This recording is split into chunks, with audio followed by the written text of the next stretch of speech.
नमस्कार दोस्तों, स्वागत है आप सभी का मेरे YouTube चैनल स्टेनो गुरु शिवा में। दोस्तों शुरू करते हैं आज की डिक्टेशन। गति लेखन अभ्यास संख्या 180। गति 80 शब्द प्रति मिनट। स्टार्ट। आर्थिक नीति के क्रियान्वयन से ही विकास नीति बनती है। समय समय पर आर्थिक दरों की घोषणा भारतीय रिजर्व बैंक की ओर से की जाती है, जिसे मौद्रिक नीति कहा जाता है। रिजर्व बैंक पहले नीति की घोषणा करता था, अब सहयोग और परामर्श के लिए एक मौद्रिक समिति भी बन गई है। हर मौद्रिक नीति का आदर्श यही होता है कि एक ओर यह महंगाई पर नियंत्रण रखे, दूसरी ओर देश के विकास में भी कोई बाधा न आए। हालांकि सरकार के दावों में यही कहा जाता है कि महंगाई पर नियंत्रण पा लिया गया है। रिजर्व बैंक के अनुसार सुरक्षित महंगाई की दर 4% है और इस वर्ष सूचकांक के आंकड़ों के मुताबिक यह 4.6% रही। अब इसके 4% से भी नीचे आ जाने की संभावना है। वहीं इससे संबंधित घोषणाओं की ओर देखें तो भारत 10 वर्ष में दुनिया की 11वीं आर्थिक शक्ति से ऊपर उठकर 5वीं आर्थिक शक्ति बन चुका है।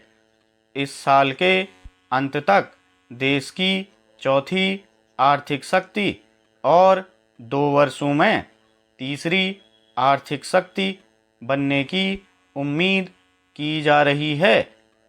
अगर यह संभव हुआ तो इसे एक बड़ी उपलब्धि माना जाएगा। बार बार यह घोषणा की जाती है कि भारत की विकास दर दुनिया के सभी देशों की विकास दर से अधिक है। जहाँ तक विकास दर का संबंध है तो विकास किसका हो रहा है? देश की 3/4 आबादी तो जीवन के उसी स्तर पर खड़ी है जिसे भुखमरी से उबारने के लिए अनुकंपा कहा जाता है। तरक्की के साथ साथ अनुकंपा और रियायती संस्कृति की समय सीमा भी बढ़ती जा रही है। हम वर्ष 2047 में भारत को दुनिया का सिरमौर देश बना देना चाहते हैं। हम बनना चाहते हैं विश्वगुरु, लेकिन नैतिक मूल्यों के पतन का यह हाल है कि जिस तरह की घटनाएं हमारे समाज में घट रही हैं, यह एक मूल्यहीन एवं पतनशील समाज का द्योतक है। खुशहाली सूचकांक को ही देख लीजिए, भारत इसमें कहीं पीछे है। एशिया में भी आम लोगों की खुशहाली हमारे पड़ोसी देशों में हमसे कहीं अधिक है। तो यह कैसा विकास है, कैसी तरक्की है जिस पर हम फूले नहीं समा रहे? इसी तरक्की और विकास का अगला चरण प्राप्त करने के लिए पहल जारी है।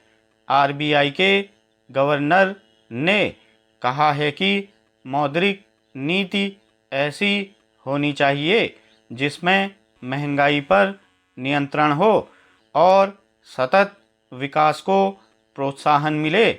मगर आजकल चर्चा यह हो रही है कि भारत ने महंगाई पर काबू पा लिया है और बाजारों में मुद्रास्फीति उस दर पर आ गई है, जिसे रिजर्व बैंक सुरक्षित दर कहता है। स्टॉप।